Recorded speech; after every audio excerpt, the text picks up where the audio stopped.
In today's video, I'm going to teach you how to quickly and effortlessly zoom in and out on your computer screen. Whether you're working on a detailed project or just want a closer look at something on your screen, mastering this skill can be a real time saver and enhance your productivity. So let's jump right in. First, the easiest and most efficient way to zoom in and out is to use the mouse. All you have to do is press and hold the Alt key on your keyboard. While holding this key, use the scroll wheel on your mouse. Scroll upwards to zoom in for a closer view of your work, and scroll downwards when you need to zoom back out. This method is incredibly intuitive and allows you to adjust your view seamlessly as you work, making it perfect for quick adjustments without interrupting your flow. Now let's move on to our second method, which involves using the zoom tool directly from your application interface.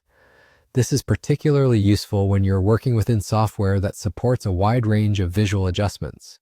When you see a plus sign on the zoom tool, it indicates that you're in zoom in mode.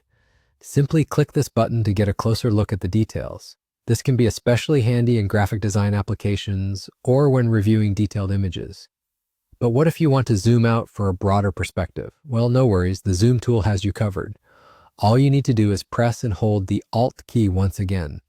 When you do this, you'll notice that the plus sign on your zoom tool changes to a minus sign. This visual cue indicates that you're now in zoom out mode.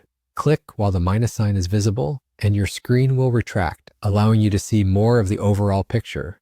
While these methods might sound simple, their true power lies in their ability to speed up your workflow significantly.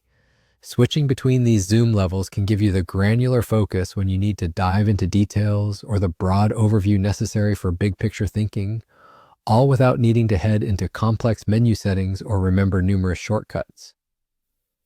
To sum it up, whether you're using the quick and nimble mouse scroll method or the intuitive zoom tool interface, both methods are designed to offer you flexibility and control. Practice these regularly to make them a natural part of your computing routine, thus ensuring that you stay efficient and effective in whatever task you undertake. I hope this teaching session has provided you with insights and confidence to navigate your screen with ease. Thanks for tuning in, and make sure to subscribe and hit the notification bell for more helpful videos like this one. See you next time.